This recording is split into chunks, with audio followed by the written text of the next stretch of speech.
and I attend Daymount's Girls' School in Newcastle upon Tyne. I have always been interested in local history and the legends that the northeast of England is steeped in. You see me in the ruins of Ravensworth Castle in Gateshead, and over 120 years ago, a certain young lady called Alice Liddell visited here. A friend of the family, the Reverend Charles Dodgson, was here at the same time, and they spent many fading summer evenings in the castle and the then beautiful gardens. The Reverend was in fact the legendary author Lewis Carroll, and the story Alice Through the Looking Glass was nearly completed.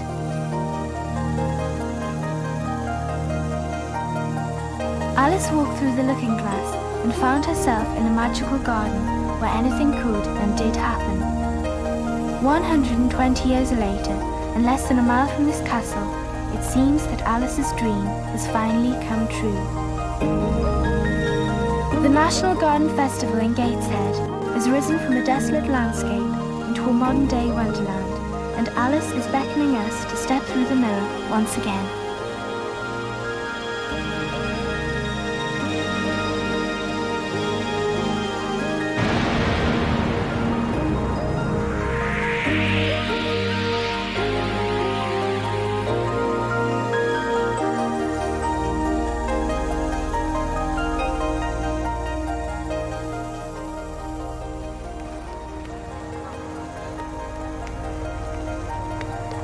Welcome to the other side of the mirror. Welcome to the other side of the mirror and to the experience of a lifetime.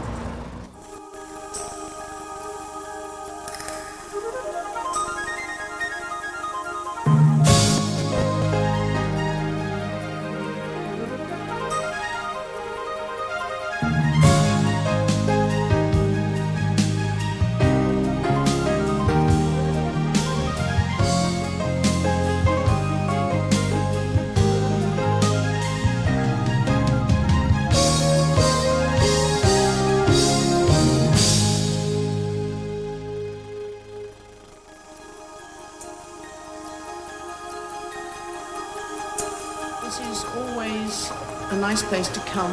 I always enjoy my visits, so I'm delighted to formally declare open the Gateshead Garden Festival.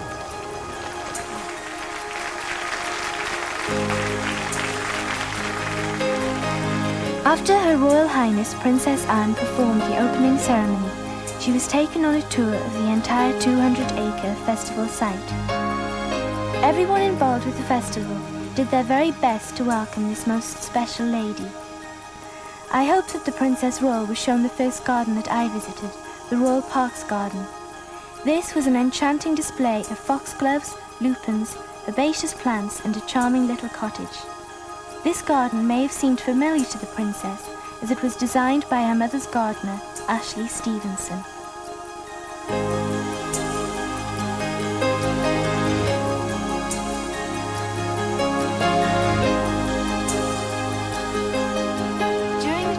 Of this site, did you ever feel that you were actually becoming the Mad Hatter? When I first applied for the job, I thought there had to be a touch of madness. Halfway through the job, I knew you had to be mad. I think I'm now almost completely mad. How did the Garden Festival become possible? Because Gateshead Council applied for the right to hold it, the government gave them the right to host it, and it became possible because we had the land and the commitment and the people here who wanted to do it. What are your fondest memories so far of the Garden Festival? I've enjoyed it all. There are no little bits that I've ever thought I'd want to change that, because it moves so fast that the day after is, even if it's a bad day, felt like a nice day because there's another day to come. It's all been a pleasure, a real pleasure.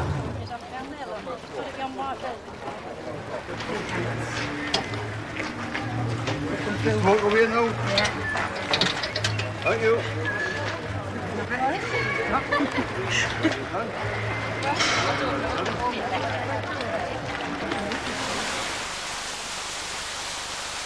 In this looking-glass world that Alice invited us to, I soon realized that things weren't quite as they should be.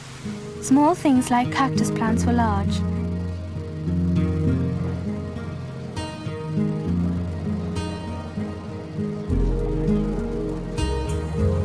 And and large things like trees were very small, Curisa and Curisa.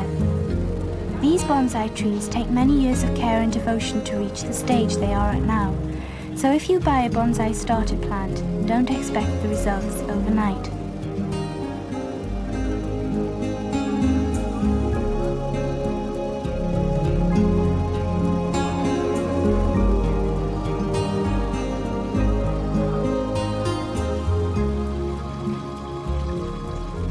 Before we go any further, I must show you a very special little garden full of mystery, the White Garden. This garden represents purity and innocence, even though the man in the moon is winking. White gardens have been the results of gardeners' fantasies over the centuries, and I visited this lovely tranquil place time and time again.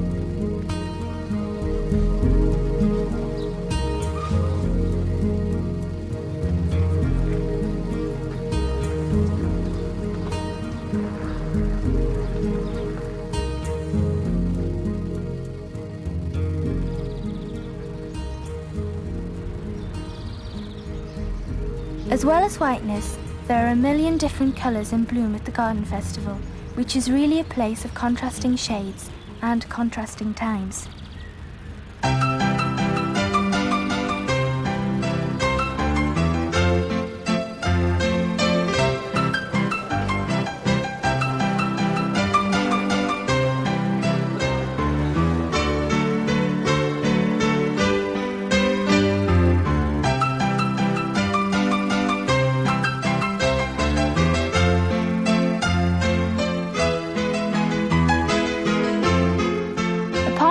Invitation, I imagined myself to be one of my Victorian ancestors.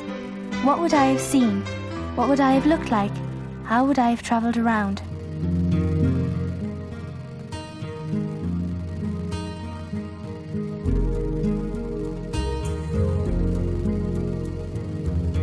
I wondered what my Victorian ancestors would have thought of the Catherine Cookson Garden. This garden is a kaleidoscope of the most beautiful flowers, shrubs and mosses set around haunting pools and waterfalls and featuring characters from Miss Cookson's world-famous novels.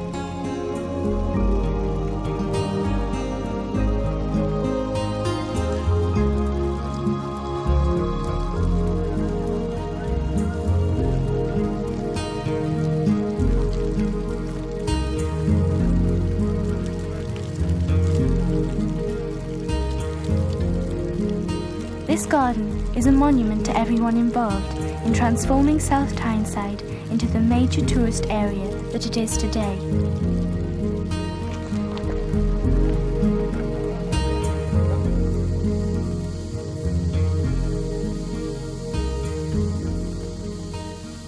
Travelling around the Garden Festival is certainly a collection of journeys through time. Firstly, I boarded the steam train which took me from Riverside to Dunstan, and a return trip when I so wished.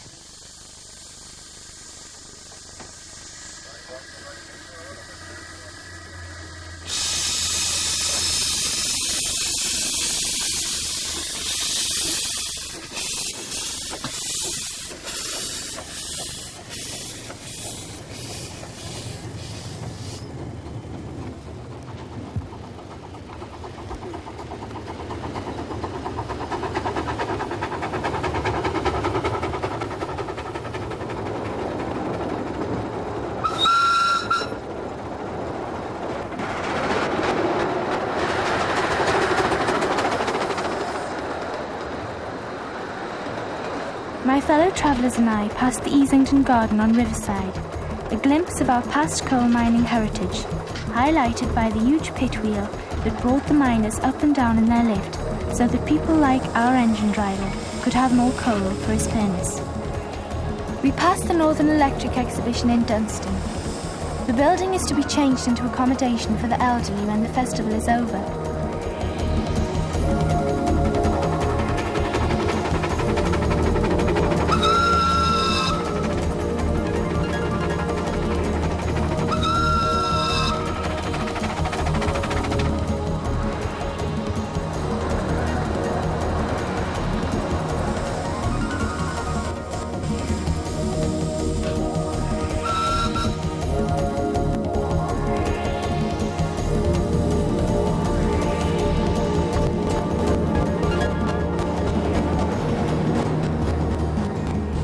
enormous round windows that look like eyes, I'll always remember the miniature train as resembling Thomas the Tank Engine's grandfather. Riverside, Dunstan, the Boulevard, Eslington and Norwood are the 5 areas that make up the Garden Festival. They contain 80 gardens, 2 million trees and shrubs, 60,000 square metres of turf, 1,200,000 bulbs, an array of exhibits showing the gateway to industry and leisure that the North East has become, and last but not least, the untold enthusiasm of the 1,400 staff who work at the festival.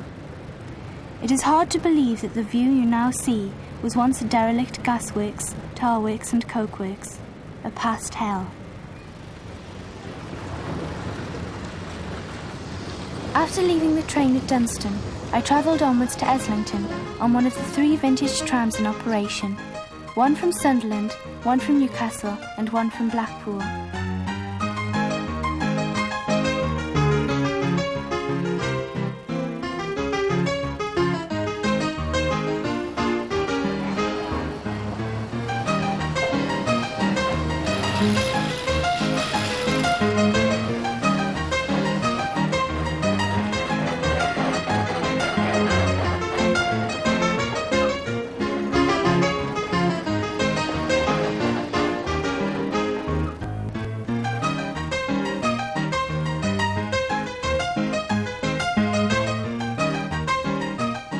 I passed the Leaning Tower of Pisa along the boulevard and also made some friends along the way.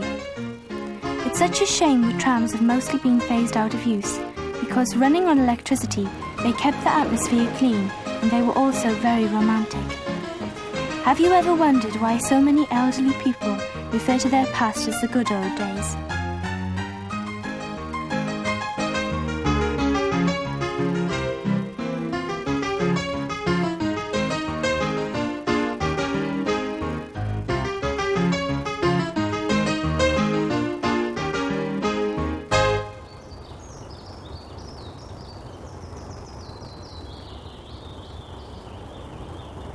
I then took a brief afternoon promenade through the St. Etienne's garden.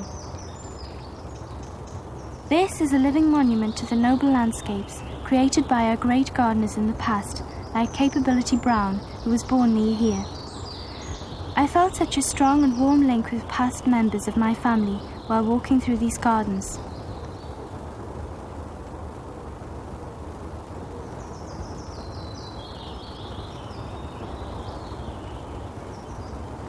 The River Tean looks so beautiful now, considering the polluted and lifeless nightmare it was until just a few years ago. At the Gateshead Garden Festival, some of the greatest achievements in natural beauty go hand in hand with some of the world's greatest engineering discoveries. Wherever you are in the world, remember when you next ride on a train that the birthplace of railways was right here in northeast England, between Stockton and Darlington.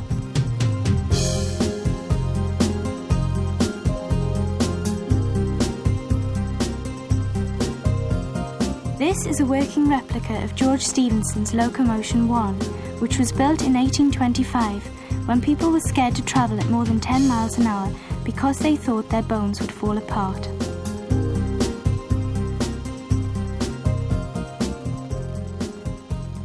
Anything can and will happen with Alice's help in this garden wonderland.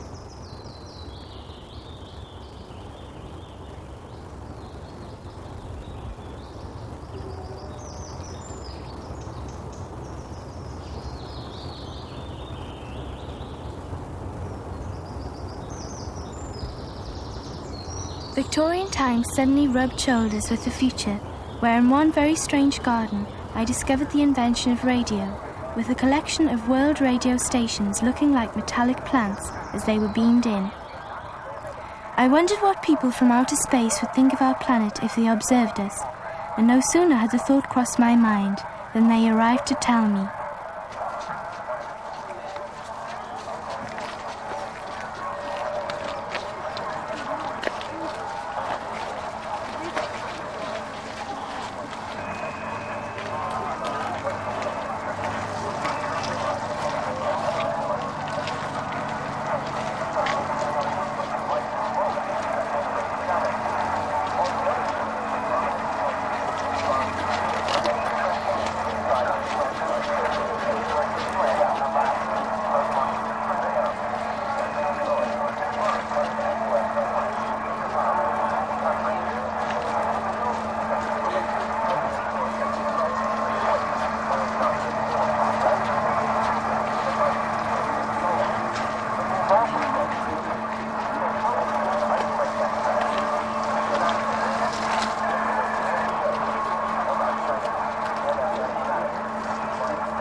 Some of the aliens' observations of us were slightly incorrect, as they offered me dog biscuits for tea.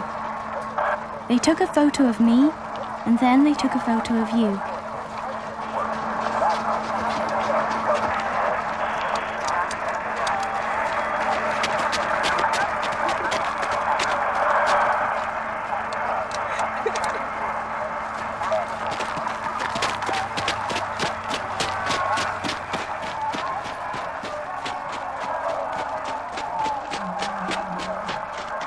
They invited me on a round trip through the galaxy and back to Earth in their spaceship, which had been cleverly disguised as an exhibit here at the Garden Festival.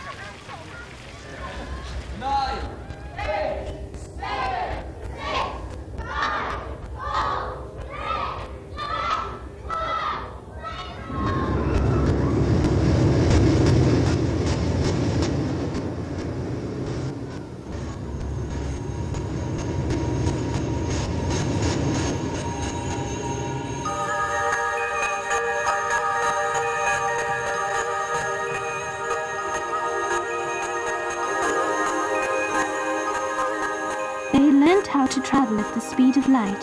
However, we've developed better shock absorbers in our cars than they had in their spaceship.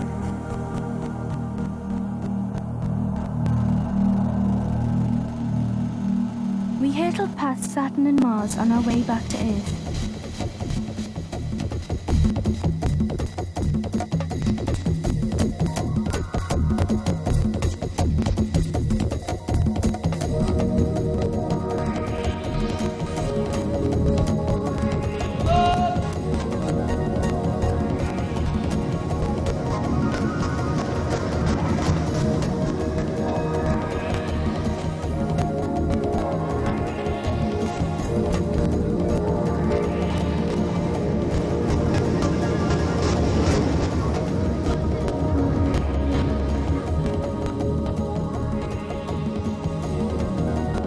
After a bumpy ride through an asteroid belt, the aliens began to tell me why they had not only chosen our planet to come to, but indeed our very own region, Tynan Weir. It's quite simple, really. They had observed from afar all the good things our region has to offer, its thriving industries, which have laid the region's darker past to rest.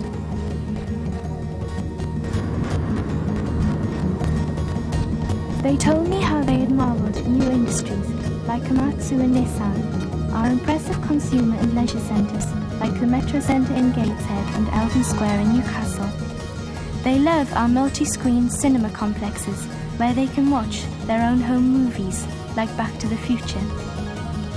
They saw our beautiful countryside and coastline, our intricate communication systems like the ever-expanding airports and metro, our first-rate medical facilities, and above all, the outright friendliness of the people in our region.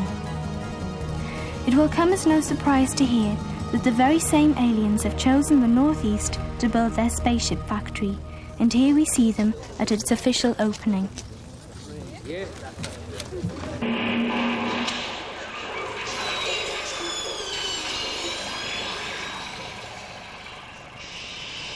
What could possibly happen next, I wondered.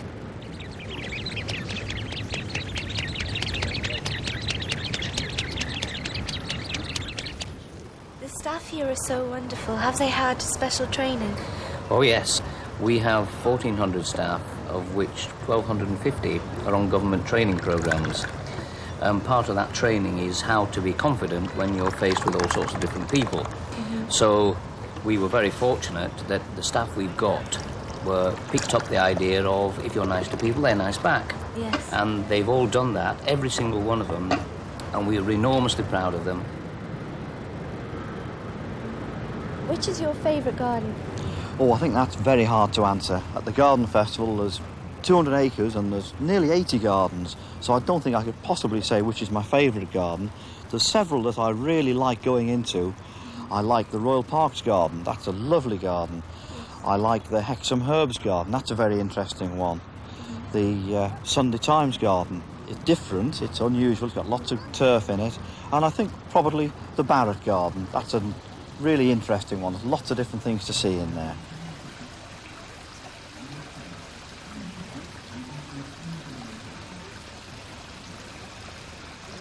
The Barrett Garden on Riverside is a lovely combination of plants, stonework and waterfalls.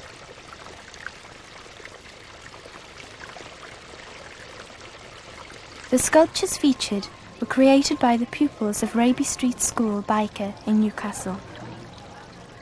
Which is the most difficult garden to look after on the site? Well, there are a number of very difficult gardens to look after. For example, the Catherine Cookson garden. That's very hard because there's a lot of very intricate plants in it. When you look at the path, there's all sorts of little sedums and sempervirens in the path which are very hard to weed in between with the gravel.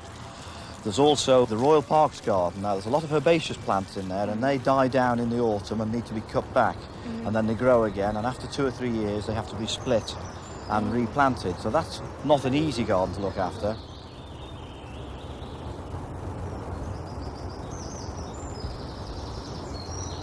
But probably, on the whole of the festival site, the most difficult garden of all is the Japanese garden, because there we have to rake the gravel and we have to cut the grass with scissors. What do the plants on the Japanese garden symbolise? Well, there's all sorts of symbols on the Japanese garden. The garden, the rocks in the garden are supposed to represent the landscape, so it looks like mountains. The rocks look like mountains, and the gravel, when the gravel's raked, it's supposed to represent the sea. So the different way the gravel is raked symbolises the moods of the water on that particular day. So all that needs to be looked after, and it's very, very hard. Yes. If I wanted a beautiful garden all year round, what sort of plants should I plant? Well, the spring plants, the summer plants and the autumn plants. So you'd need spring flowers like pansies, and then you'd go on to the summer bedding, and then you'd go on to bulbs for the autumn. And then, of course, you'd have some shrubs. Yes. And trees that have got leaves that change colour in the autumn, and the bark, there's different coloured bark, the silver bark, and that would give you interest all the year round. And then of course there's holly, which would be flower, which would have the berries at Christmas. So there's different things you can get that flower all the year round. Hello. We all talk to our plants, all good gardeners talk to our plants, and we have green fingers.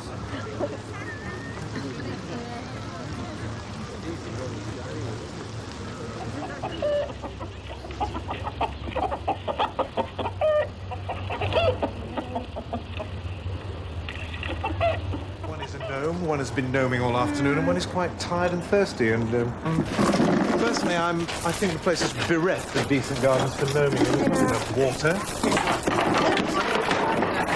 Stolen my rock.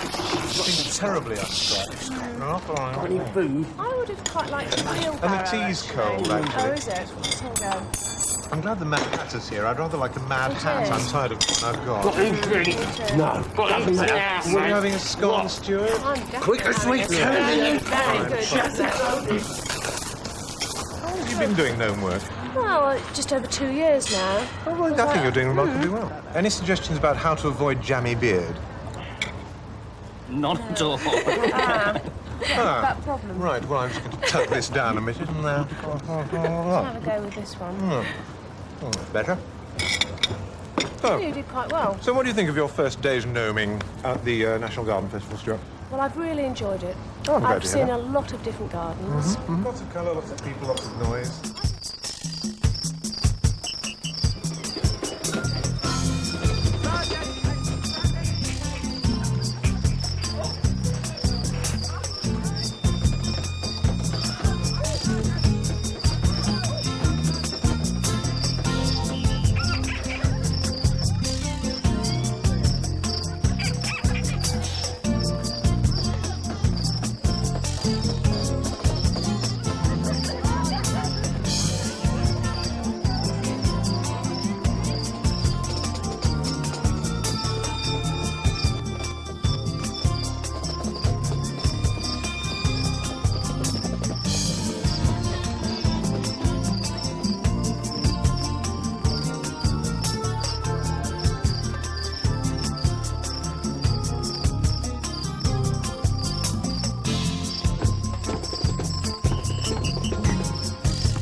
The whole area came to a standstill as Gulliver passed the Tyne Bridge on his way to a welcome at the Garden Festival.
Gulliver seemed to dwarf the huge flower wheel brought to the festival from Zurich.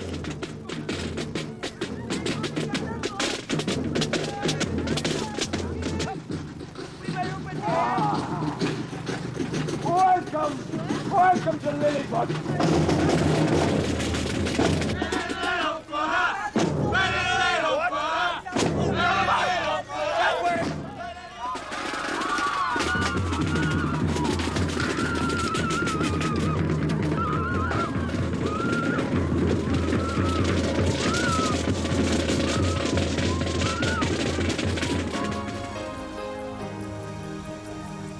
People looked like ants from the top of the wheel, which is 144 feet high.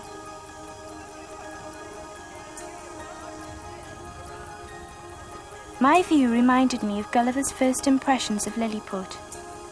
And he said, "The country round me appeared like a continued garden, and the enclosed fields resembled so many beds of flowers."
A very futuristic mode of transport is the huge caterpillar monorail which operates between Eslington and Norwood.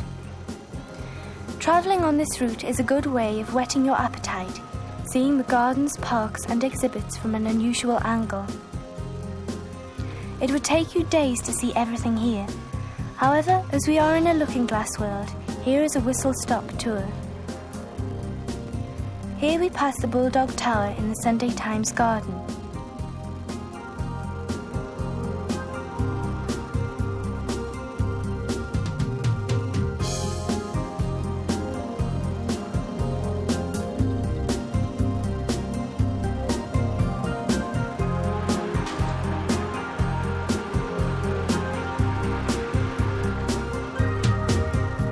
This is the biggest sculpture on the festival site, the Red Army, which occupies 2.5 acres of land and depicts political and historical events.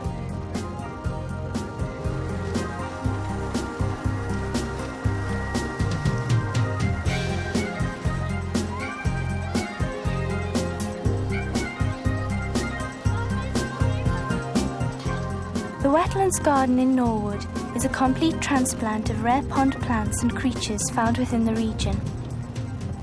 It is very important that we look after our ponds and lakes in the region because of the life that they support.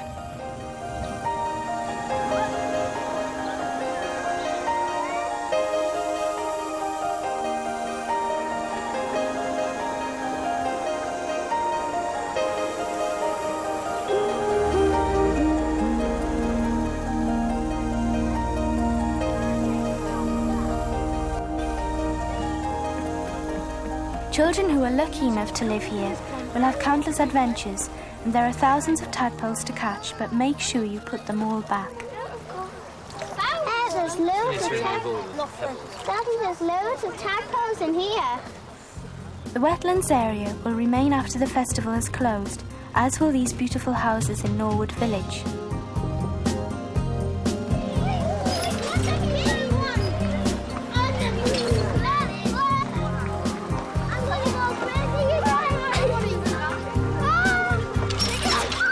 There are hundreds of play areas for children at the Garden Festival.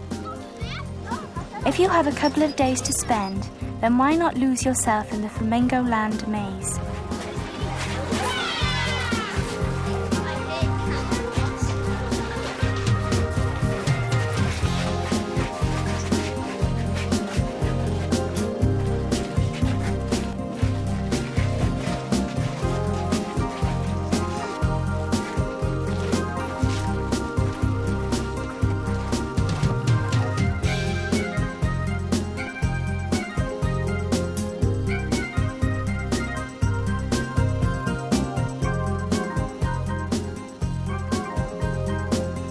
Norwood Village will largely remain after the festival has ended, and in stark contrast to these ultra-new houses is one of the earliest types of houses to be built, an authentic crook barn made of wattle and daub.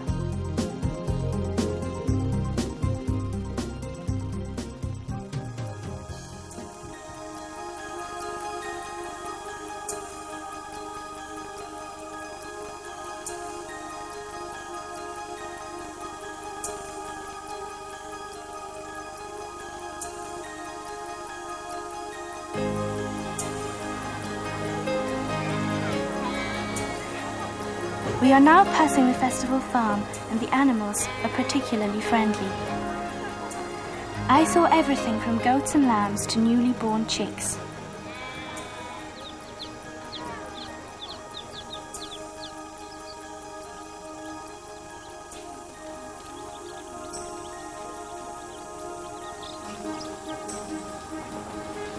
For the less squeamish, why not visit the perfectly horrible bat cave? I think that even Kevin the fruit bat would hurry through here.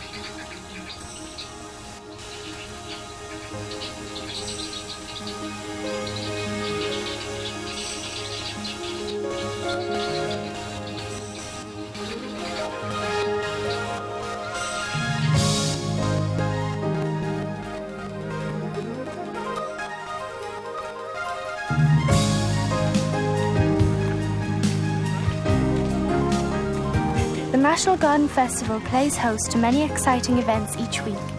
One particular week was devoted to Viking and Norse culture.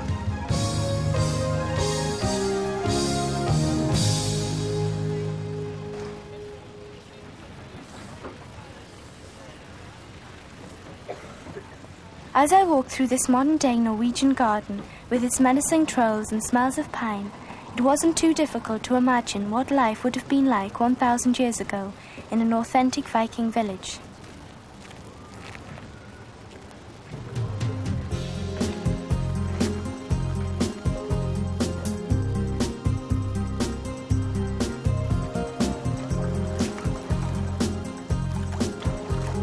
Why did the Vikings decide to invade the north of England?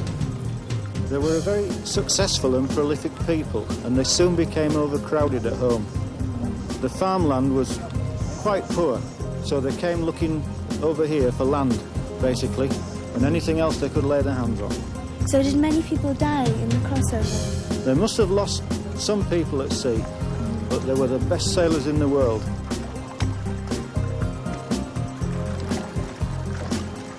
This design, this Viking ship design, can be traced in most modern ships today. There's a remnant of it. They were very successful sailors.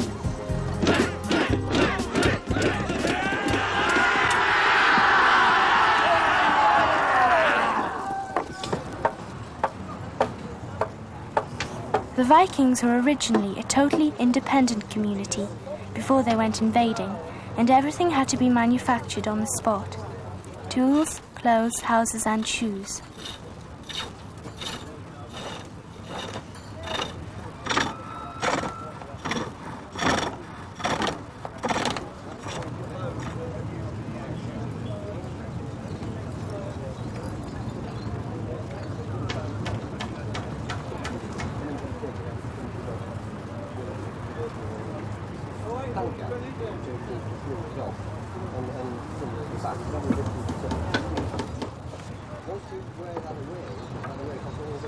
What was life like in a Viking village?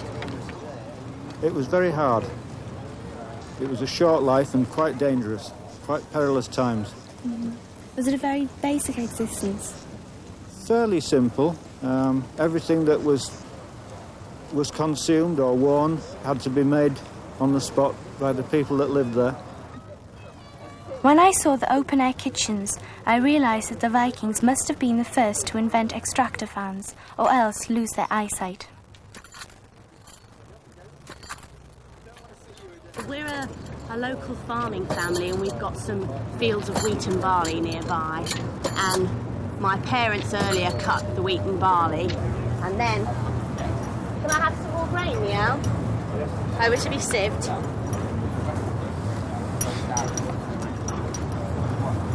And then it gets sieved to get rid of all the stalks. And it gets sieved 3 times. These sieves are made out of sheep's intestines. So nothing's wasted. Yeah, that's cool, the big bits. And you're left with the big heads. And then that gets carried over to me, and I'll grind it. I'm actually grinding wheat and barley grain here, and that's very traditional for this area. And that way you get a better flour. What I'm doing is grinding these grains with a quern. It's a saddle quern, but they're phasing them out at this time, and I should have one with a handle. So hopefully our parents will buy us a more modern quern soon.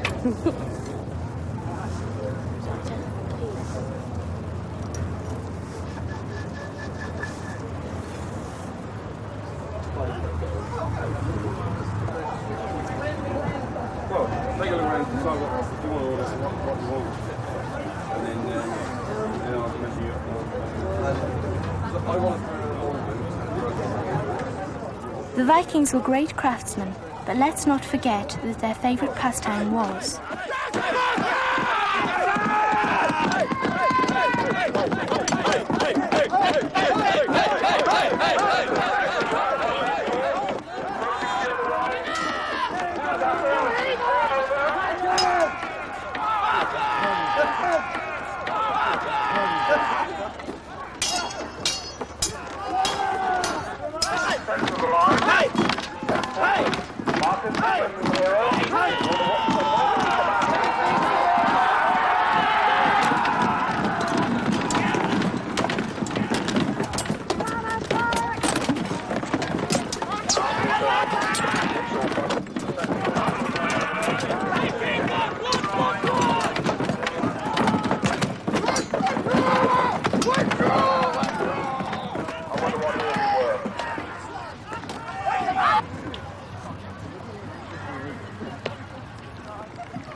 Why do you carry on the Viking tradition?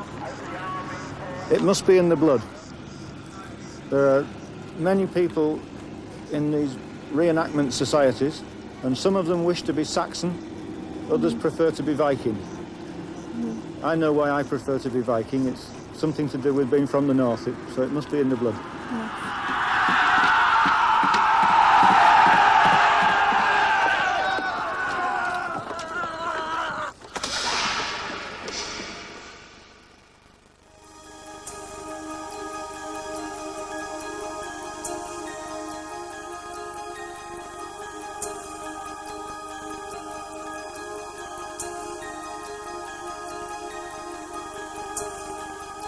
Sculpture and art go hand in hand with natural landscapes at the Garden Festival.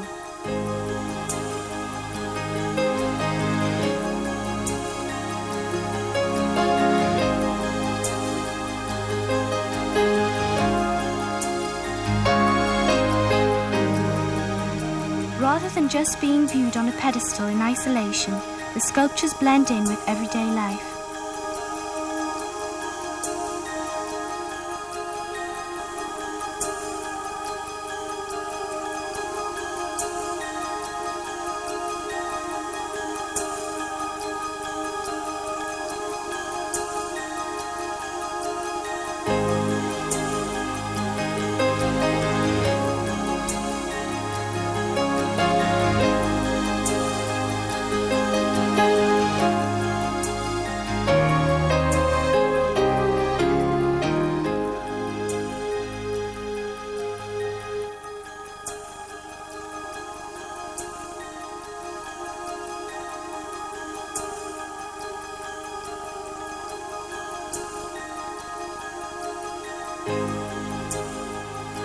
The Lambton Worm Garden provides hours of fun for children.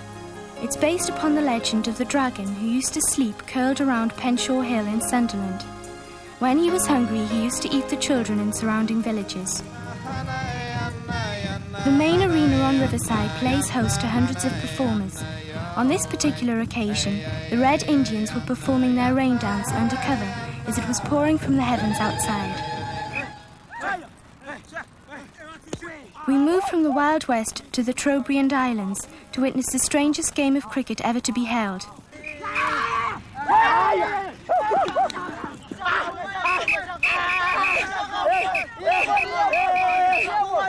I would love to see our British cricketing stars play against this team.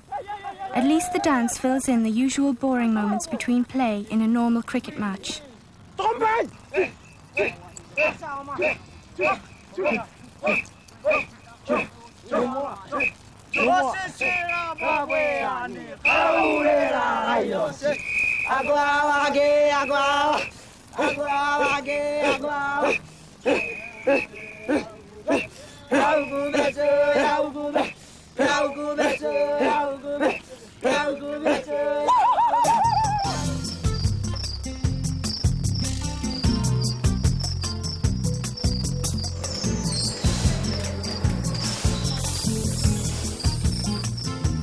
After being attacked by a man-eating hamburger at the Body World exhibition, I went on to discover all the things I should be doing to maintain my health and fitness, and all the things I should be avoiding.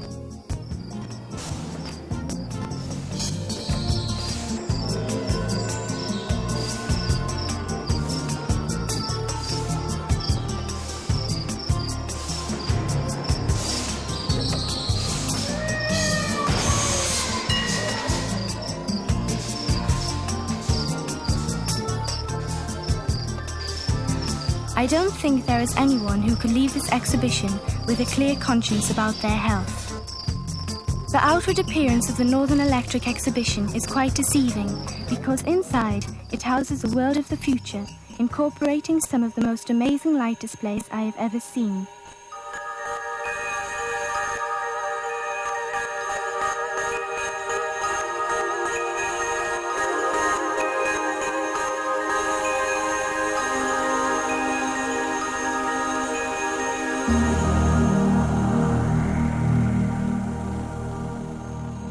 The exhibition hammers the point home of just how dependent upon electricity we are in the modern world.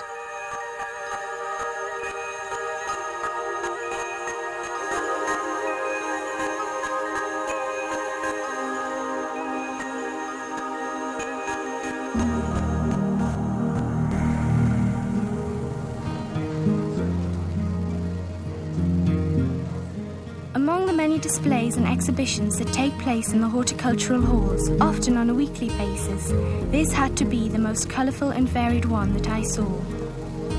These are highlights from the 10-day International Flower Show, hosting flowers and plants from all over the world.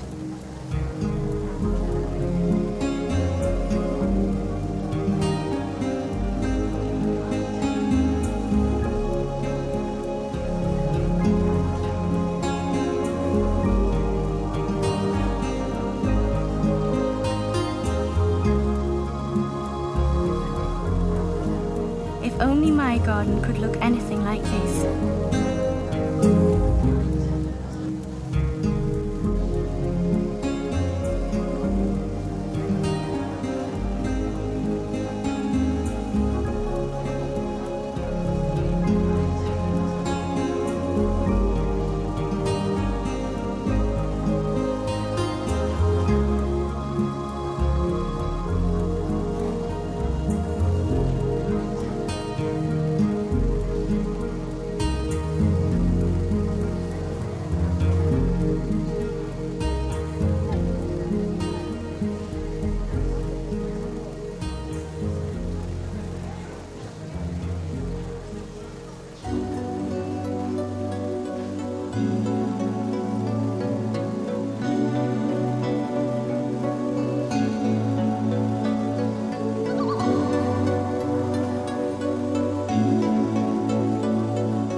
ancient art of Japanese tea making is both a mysterious and painstaking procedure, taking place inside the more private area of a Japanese garden. The tea is meant to refresh both the body and the soul.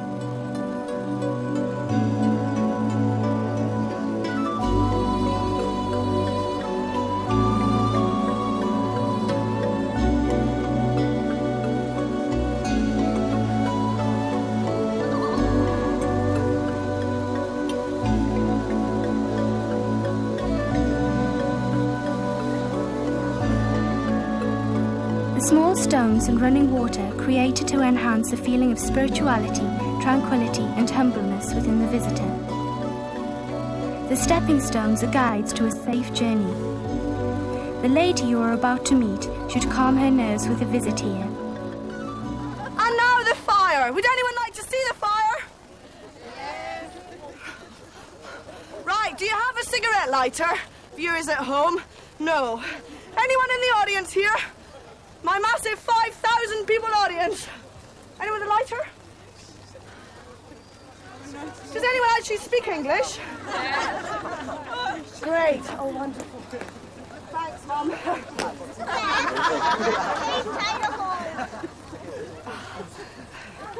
Subtle one, that, isn't it?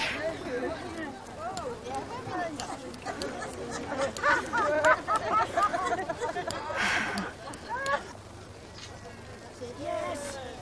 Oh, yes. Thank you. Thank you.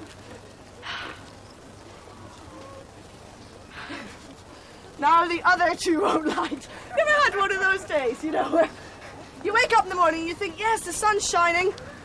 Got 4 shows to do today in Gateshead where everyone's enjoying themselves. Is everybody enjoying themselves? Yes. Oh, that's nice. Great. Sir, your lighter? Oh, like another go? Okay.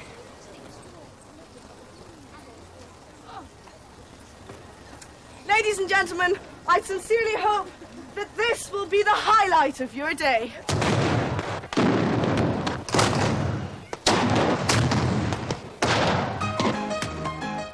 Nearing the end of my adventures in this garden festival, I imagined what it would have been like to be the girlfriend of a young soldier involved in the American Civil War.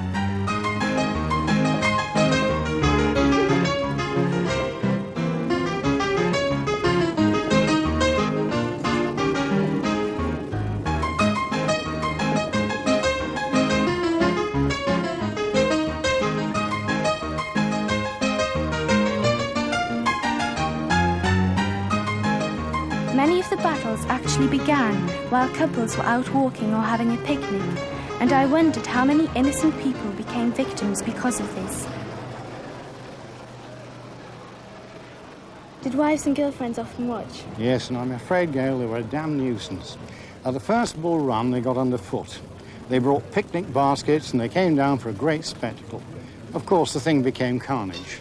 And as the Union were pushed back, after Henry House, you know Henry House, I can see that you're a historian, and, you know, these people fled like headless chickens, and they blocked the roads. It was terrible. First refugees.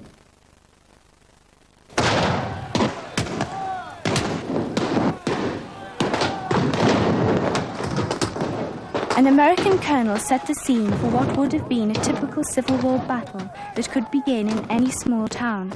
We heard a rumour from scouts that there were some Confederate troops coming, so we sent a skirmish party out to check this out. Unfortunately, they ran into a very large force of Confederates who were coming to attack the position that we were holding. We lost quite a few men. We managed to hold out for quite some time, holding on the bridge where the main action was centred, really. We had a retreat. Unfortunately, our colonel was injured. He's still alive, but he was injured, which is terrible. But more than that, more worse possibly, was that the fact that we forgot our standard and left it lying. Some of the Confederate troops picked it up, and that was it.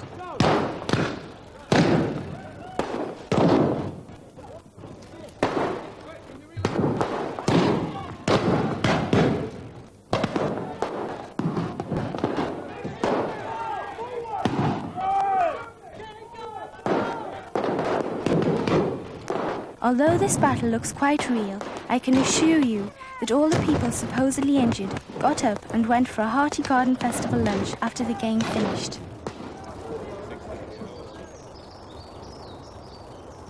The United States of America have their first garden festival in 2 years' time, Ameriflora.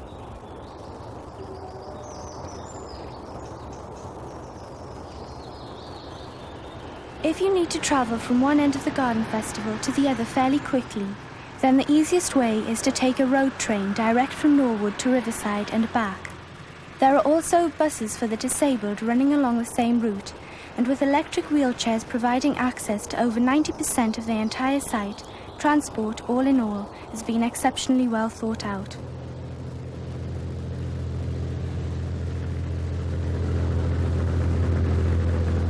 If time is on your side and you would prefer a relaxed and unusual way to travel to and from the garden festival, then the ferry is for you, with regular trips between Riverside and the quayside in Newcastle.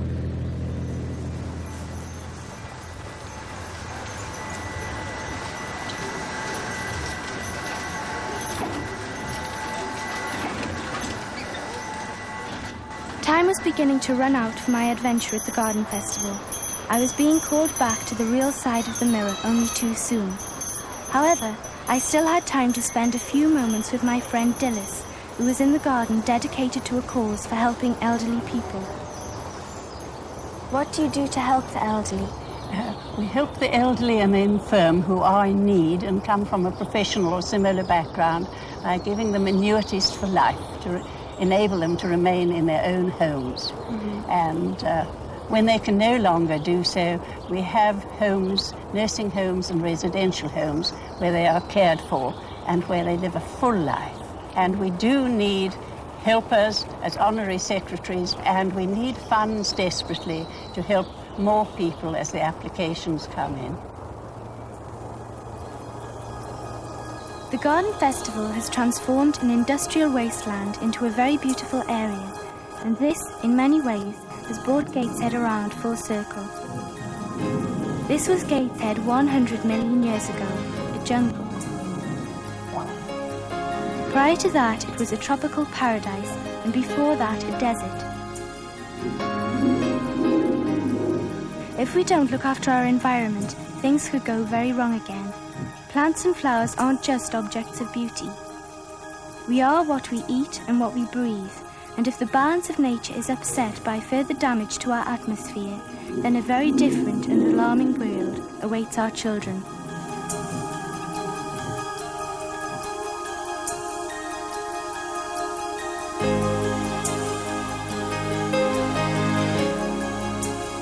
This outline of Britain depicts what could happen if the polar ice caps slowly melt due to the greenhouse effect. There would be a global rise in the sea level, and as you can see, London would be in the middle of the Thames estuary, and York, Doncaster and Gateshead would all be seaports. However, this is only a possible view of the future, and many things are being done in the world to prevent such changes from occurring. Children are especially aware of what is at stake because, after all, it is their future. What are your wishes for the festival in the long term? I'm very fortunate because all my wishes for the long term have been fulfilled. At least 40% and probably 50% plus will stay exactly as you see it now in its festival form. And the rest of the development that comes, housing and tourism, leisure, are sympathetic to the space we created. Equally, there are lots of visitors who remember us, and the community here will bound to remember how we replaced an absolute poisonous eyesore with a lovely green place.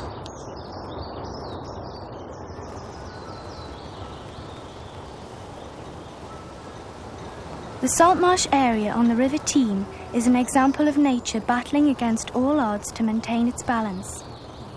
It has survived despite having faced every kind of pollution imaginable over the years.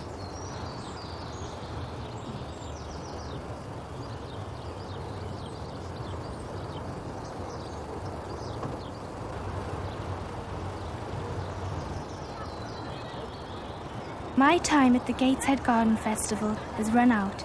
Even now, I realise that in many years to come, I will look back on it as being a most special experience.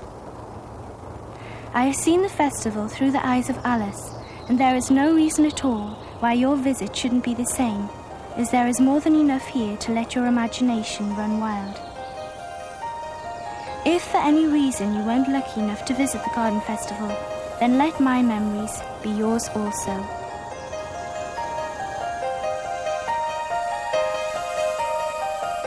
A boat beneath a sunny sky, lingering onward dreamily, in an evening of July. Children free that nestle near, eager eye and willing ear, pleased a simple tale to hear. Long has paled that sunny sky, echoes fade and memories die, autumn frosts have slain July. Still she haunts me, phantom-wise, Alice moving undisguised, never seen by waking eyes. Children yet the tale to hear, eager eye and willing ear, lovingly shall nestle near.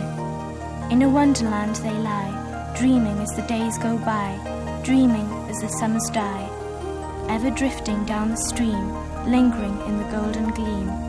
Life, what is it but a dream?